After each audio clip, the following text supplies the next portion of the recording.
منافق چې داغه نوم نبتل بن حارث. نبتل بن حارث. دې نبتل بن حارث دا یو بدصورت سړی او خافړ انسان. ځینې سړی اخلاق وای کنه وای چې شکل دی خانه دی دا خبرې خو ښه کوه. نو شکل یې مخانه او خبرې مخانه. دوجبه سړی او دوه مخې سړی. د نبی علیہ الصلوۃ والسلام خو له براغي د نبی علیہ الصلوۃ والسلام خبرې به واورېدې. نبی علیہ الصلوۃ والسلام صحابو به چې کوي مشورې کولې دا به واورېدې او بیا به د منافقینو سردار عبد الله ابن ابي او د ابو ملګرو لبدلو او دا خبرې به وته کولې چې نبی علیہ الصلوۃ والسلام او صحابو دا خبرې ستاسو مبارک کولې. نو هغه ملګرو وته وی یا عام خلکو مسلمانانو چې لکه دا چل کې نو بده خو نبی علیہ الصلوۃ والسلام ته کپته ولېږي. نبی علیہ الصلوۃ والسلام خو بستانه خپه شي بیا. لہذا ته دا چل مکه د منافقت دا کار مکه او دا خلکو باندې ډېر بد لګي. اوس په عام انسان باندې بد لګي نو په حضور نبی کریم صلی الله تعالی علیه وسلم کو ډېر بد لګي. نو دغه جواب کې وې چې دا نبی علیہ الصلوۃ والسلام خو وګ دی. نو په عربو کې دا یو مشهوره یو خبره ده چې هغه یو سیس طرف ته اشاره وکي یو جز تا او دا جز نه بیا یو بل خبره مراد واخلي. لکه عرب وای چې زید کثیر الرماد دی. زید کثیر الرماد دی. رماد ویل کیږي ایرو ته ایرو والا. زید ډیرو ایرو والا دی. نو د دې خبرې مطلب څه دی؟ زید ډیرو ایرو والا دی مطلب څه دی؟ نو عرب د دې نه مطلب دا علی چې زید ډیر زیات میلمه دوست دی. نو وس د ایرې د میلمه دوست سره میلمستیا سره څه تعلق دی؟ او چونکه هغه ډیر فصیح او بلیغ خلک دی هغه وایي چې ګوره زید کثیر الرماد دی. ځکه چې دا ایرا هله جمع کیږي چې کله ور ډیر بلیږي او ور هله ډیر بلیږي چې کله باغې پخلي ډیر کیږي او پخلي هله ډیر کیږي چې کله د سړی میلمانه ډیری. په کور کې موږ ګورو چې میلمانه جوړل پخلي کوي چې میلمانه نه چې عام روټین سره پخلي کوي. نو دا هغه یو استعاره وند کې دی او سیس دی هغه اخلي چې زید کثیر الرماد دی. څه مطلب چې زید ډیر سخاوتي دی ډیر میلمه دوست سړی دی. ځکه چې داغه کرا ایره ډیره ده ایره ولې ډیره ده ځکه چې داغه پخلی ډیر کیږي. پخلی ولې ډیر کیږي ځکه چې داغه میلمانه ډیر. نو دغه شان چې هو وزنن دا نبی علیہ الصلوۃ والسلام غوږ دی. څه مطلب؟ یعنی انسان اوریدل بس باندې کوي په غوږ باندې کوي او اوریدل سړی ولي کوي چې کله بده کې عاجزي بیا الا اوریدل کوي چې عاجزي نه هغه اوریدل نه کوي هغه خپل وای. ته دا خبره کې دی ورته خپل وای ته مړه زما دي ته وښه ته پرې دا خپل. نبی علیہ الصلوۃ والسلام خدار چا خبر اوري مړه زبوتم خبرو کوم اجسته زما وزربا قبول شي. لہذا موږ د بسنه وای معافی اعلان براته کوي معافی براته کوي. او د نبی علیہ الصلوۃ والسلام خو شان دا د نبی علیہ الصلوۃ والسلام خو شان دا چې منافق خلاصه کې چې ها خلق چې د نبی علیہ الصلوۃ والسلام رشتہ داران وجلی دي. په غزوه احد کې د حضور نبی کریم صلی الله تعالی علیه وسلم ترا حضرت حمزه رضی الله تعالی عنہ وحشی قتل کړو. بیا دا وحشی د نبی علیہ الصلوۃ والسلام د طائف خلق چې کله راتلا نو دی په کوم راغی د سفیر په تور باندې. نو چې کله راغی نو دی یریدو خلکو دی یریګما. نبی علیہ الصلوۃ والسلام صفت دا دی چې نبی علیہ الصلوۃ والسلام سفیر چې دی ولاقی هغه نه قتلای. نو دی راغی چې کله راغی دا وحشی نو نبی علیہ الصلوۃ والسلام ورته دعوت ورکو د اسلام د دعوت قبول کو او دا ټول خبرې ذکر لري چې ګوره ما دا کړي دا می کړي. نبی علیہ الصلوۃ والسلام ته فرمایل الله تعالی بخون کې مهربانه دي ټول ګناهونه بردواب. اسلام داسې اوسس دی چې اسلام کله سړی قبول کی نو دا هغه نه بعد هر ګناه د معاف کی. یو ورځ د نبی علیہ الصلوۃ والسلام مجلس کې ناس دی. نبی علیہ الصلوۃ والسلام ته تاسو کو وحشی دا خورته وایا کنه زما تر دې څنګه وجلو. وحشی وته دا الله نبی اې دا الله حبیبا ستامه ته ذکر دا ذکر وکم ستاره تر تاسو ډېر خفه شئ او زه دا نه غواړم چې تاسو ته تکلیف او خفګان ورسي. نبی علیه الصلاۃ والسلام ته فرمایل نه خیر دې ما ته ووایه. نو وحشي ورته ویل الله نبي تاسو به برداشت نه کوئ. وایي نه زه به برداشت کوم، ته ووایه خیر دی. هغه ورته وایي اې د الله نبي حضرت حمزه رضی الله تعالی عنہ انتهایی نه ډر سړی و، انتهایی نه ډر سړی و. ما ته انعام لالچ راکړی شوی و. هندا د ابو سفیان کوم چې کور والا و هغې راته لالچ راکړی و که چېرې تا دا ووجنو نو زه به تاله دومره سره زر درکړم، د غاړې هار بدل درکړم. نو ما په دغه لالچ کې د حضرت حمزه رضی الله تعالی عنہ ما داسې د مخامخ نه شو ویستی، ځکه چې ده به په دوه تورو باندې دوه تورې به په لاسونو کې چلولې، په دې لاس کې هم توره او په دې لاس کې هم توره، په دواړو لاسو باندې توره چلوله. زه د مخامخ مخې له نه شم راتلی. نو زه د یو غټ کاڼي شاته پټ شوم، د ګټ شاته پټ شوم. زه په نیزه کې ډېر زیات ماهر یم.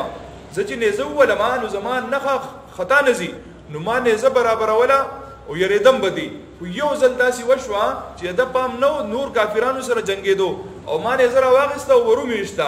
چې کله ما نیزې غزار وکړو نو د حضرت حمزه رضی الله تعالی عنہ په سینه باندې ولګېده او غزار داسې و چې زما چونکې زه ماهر یم په نیزه ویشتو کې، نو د هغې د وجې نه حمزه رضی الله تعالی عنہ راوغورځېدو او ډېر ساعته پورې زه یېرېدم لاش له خواله نه شم ورتلی.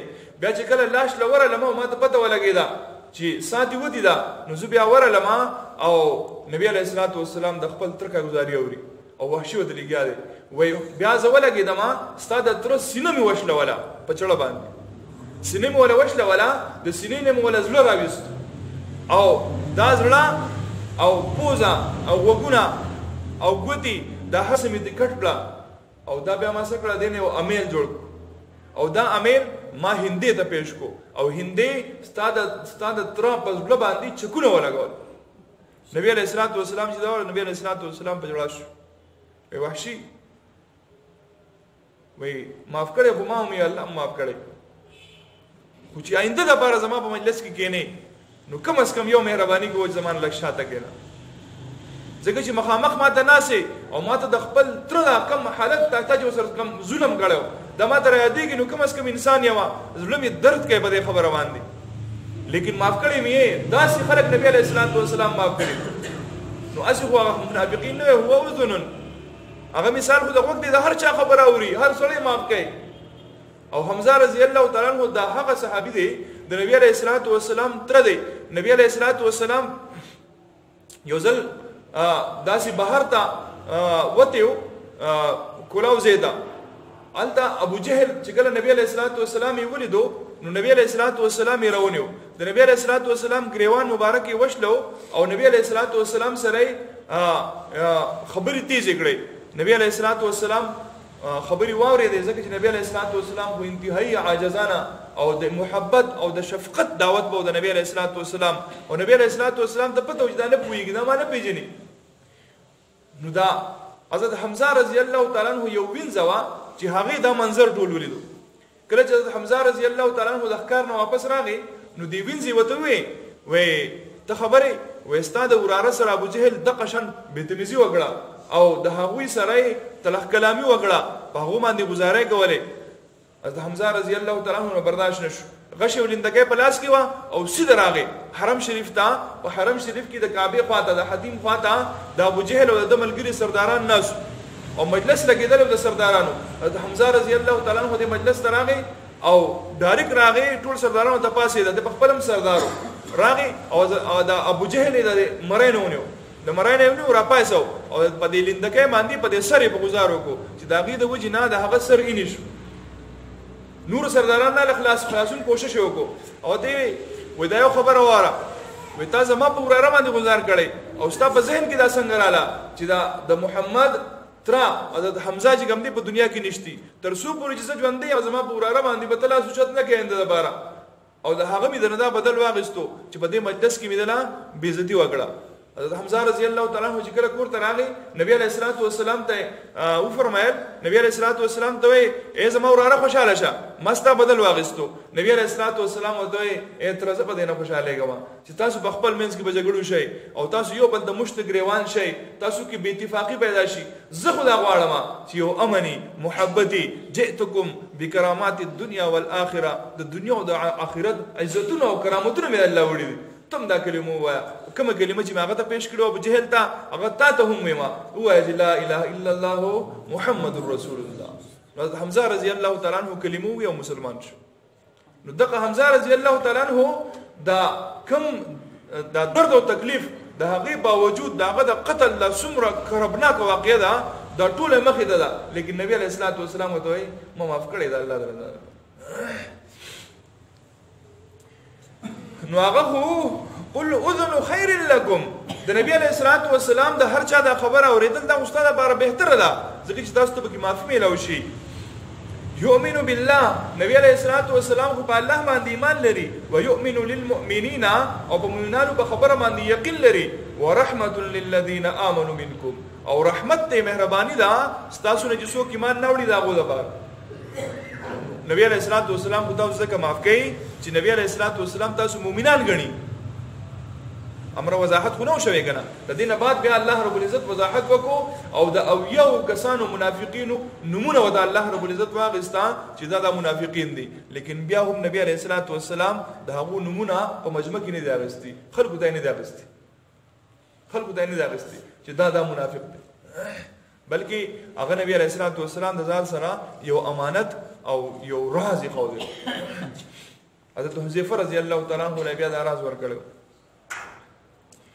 والذین یؤذون رسول الله او کم خلق چې د الله رسول ته تکلیف ورکړي لهم عذاب الیم نو د لپاره عذاب دردناک الله تعالی د عمل کول توفیق ورکړي اللهم صل على سيدنا محمد وعلى آل سيدنا محمد وبارك وسلم ربنا ظلمنا أنفسنا وإن لم تغفر لنا وترحمنا لنكونن من الخاسرين اللهم أحسن عاقبتنا في الأمور كلها وأجرنا من خزي الدنيا وعذاب الآخرة اللهم إنك عفو كريم تحب العفو فاعف عنا يا غفور آمين برحمتك يا أرحم الراحمين اللهم نستغفرك